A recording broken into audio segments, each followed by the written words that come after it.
नमस्कार दोस्तों, अग्रवाल कंसल्टेंट के यूट्यूब चैनल में एक बार आपका फिर से स्वागत है।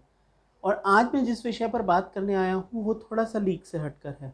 अब तक हम इंडस्ट्रीज़ की बात करते थे, एग्रीकल्चर की बात करते थे, वेयर हाउसेज़, कोल्ड स्टोरेजेस, तमाम नए नए प्रोजेक्ट्स की बात करते थे। लेकिन आज मैं बात करने आया हूँ आपसे प्रधानमंत्री मत्स्य संपदा योजना। दोस्तों, मत्स्य संपदा के संबंध में हम ये जानते हैं कि मछलियों के पालन से यह रिलेटेड बात है। और मछलियों का पालन सामान्यतः जो भारत के कोस्टल यानी कि तटीय इलाके हैं, समुद्र तट से लगे हुए जो इलाके हैं, वहाँ के लिए है नहीं। ऐसा नहीं है। ये पूरे देश में यह योजना लागू है, जिसमें हम कृत्रिम तालाबों का निर्माण करके वहाँ मछली पालन करके और उनसे एक बहुत अच्छा व्यवसाय जनरेट कर सकते हैं। और मत्स्य पालन किसान यानी कि एग्रीकल्चर व्यवसाय में ही आता है, इसलिए उनको फ़िश फार्मर्स कहा जाता है। और इस पूरे व्यवसाय को फिशरीज़ कहा जाता है, जिसके अंतर्गत बहुत सारे पार्ट हैं। अभी तक पारंपरिक तरीके से फिशरीज़ होता था यानी मत्स्य पालन होता था, लेकिन सरकार को लगा कि भारत में मत्स्य संपदा के बारे में अपार संभावनाएं हैं और इन संभावनाओं पर अगर काम किया जाए तो हम एक बहुत बड़ा हिस्सा किसानों की आय को दुगनी करने में कर सकते हैं। साथ ही हम फ़िश को एक्सपोर्ट भी कर सकते हैं और अपनी ज़रूरतों की पूर्ति भी कर सकते हैं। इसमें क्या क्या पार्ट हैं यह हमें समझने के लिए ज़रूरी है कि सरकार हमें क्या मदद कर रही है इस पूरे योजना में।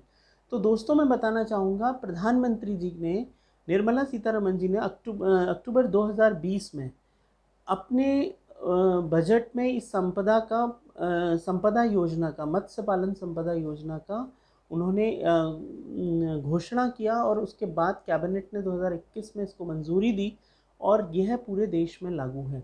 मत्स्य विभाग के अंतर्गत हमारे जो पुराने पारंपरिक तरीके हैं मछली पालन के, यानी मछली पकड़ने से लेकर उनके रख रखाव से लेकर और उनके मार्केटिंग तक, उन सारे तरीकों में उन्नयन करने के लिए, उसमें टेक्नोलॉजी के उपयोग को बढ़ाने के लिए ये आवश्यक है कि हम हमारे किसानों को या मछुआरों को हम सहायता पहुंचाएं। अब बात आती है कि मत्स्य पालन के अंतर्गत जो मछुआरे हैं या जो किसान इस काम को करने के लिए इंटरेस्टेड हैं, वो किस प्रकार अपनी इन योजनाओं का लाभ ले सकते हैं। तो मित्रों, मैं बताना चाहूँगा कि मत्स्य विभाग ने अपनी योजनाओं के संबंध में मत्स्य संपदा योजना का बिल्कुल एक पोर्टल पर काम करते हुए उन्होंने अपना एक हेल्प डेस्क बनाया हुआ है, ऑनलाइन वेबसाइट है, जिस पर हम जाकर मत्स्य विभाग की योजनाओं के बारे में पता कर सकते हैं। तो मुझे इस आज वीडियो को बनाने की ज़रूरत क्या पड़ी? ज़रूरत इसलिए पड़ी कि प्रधानमंत्री मत्स्य संपदा योजना में मैं सामान्यतः अगर समझाऊं तो दो प्रकार की स्कीम है। एक है सेंट्रल सेक्टर स्कीम यानी कि केंद्र द्वारा पोषित योजना, और दूसरी है सेंट्रल स्पॉन्सर्ड स्कीम यानी कि केंद्र द्वारा प्रायोजित योजना। अब इन दोनों योजनाओं में जो फ़र्क है वो ये है कि केंद्र वाली जो सेंटर सेक्टर स्कीम है, केंद्र द्वारा पोषित है, उसमें 100% पूरा की पूरा जो अनुदान है वो केंद्र द्वारा दिया जाता है। और जो सेंटर स्पॉन्सर्ड स्कीम है उनके अंदर 60-40 का रेशियो रखा जाता है, या सुदूर पूर्ववर्ती राज्यों में अथवा केंद्र शासित प्रदेशों में अलग योजनाएं हैं। केंद्र शासित प्रदेशों में 90-10 का और सुदूर प्रदेशों में 60-40 का और सामान्य राज्यों में 50-50 का रेशियो केंद्र और राज्यों के बीच में अनुदान के लिए रहता है। दोस्तों, हितग्राही को क्या लाभ है? तो पहले समझना ये ज़रूरी है कि हितग्राही कौन हो सकता है। फिशरीज़ में हितग्राही सभी फ़िश फार्मर्स हो सकते हैं, कोई भी सेल्फ हेल्प ग्रुप हो सकता है, कोई भी एफपीओ हो सकता है, कोई भी इंडिविजुअल हो सकता है, कोई भी जॉइंट लाइबिलिटी कंपनी हो सकती है, कोई भी कोऑपरेटिव हो सकती है। ऐसे जितनी भी डिफरेंट एंटिटीज़ हैं वो सब इस व्यवसाय को कर सकती हैं। अब इसमें करना क्या है? देखिए, मछली पकड़ने के बहुत पुराने पारंपरिक तरीकों में अभी समस्या ये हुई है कि वातावरण में जो अनियमितता आई है या पानी में जो पोल्यूशन बढ़ा है, वहाँ पर जलीय जीवन खतरे में पड़ा, जिससे मछलियों की संख्या में भी कमी आई। अगर हम समुद्री इलाकों में भी देखें तो हमारे मछुआरों को बहुत गहरे समुद्र तक जाना पड़ता है मछलियों को पकड़ने के लिए। तो मछलियों की संख्या में कमी आई है, तो इकोलॉजिकल डिफरेंसेस या डिस्टर्बेंस के कारण आई है। तो इकोलॉजिकल पूरे बैलेंस को बनाकर हम किस प्रकार मछली पालन करें, उनकी यील्ड बढ़ाएं और फिर किस प्रकार उनका अधिक से अधिक उत्पादन करके उसको फिर हम व्यावसायिक उपयोग में लें, ये इसका मुख्य उद्देश्य है।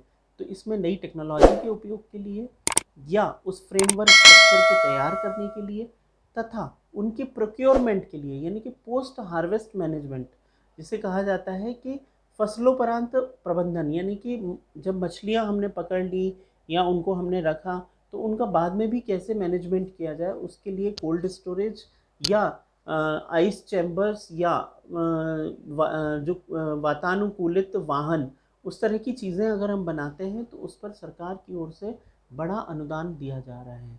क्या अनुदान दिया जा रहा है?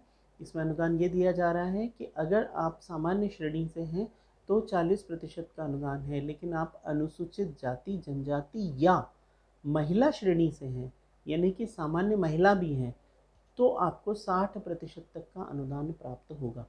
तो इस पूरे इंफ्रास्ट्रक्चर के लिए, पोस्ट हार्वेस्ट मैनेजमेंट के लिए और मत्स्य पालन के लिए ये एक सेक्टर की स्कीम है और हम लोग अगर इसमें एंटर करते हैं तो निश्चित रूप से बहुत अच्छा फ़ायदा कमा सकते हैं।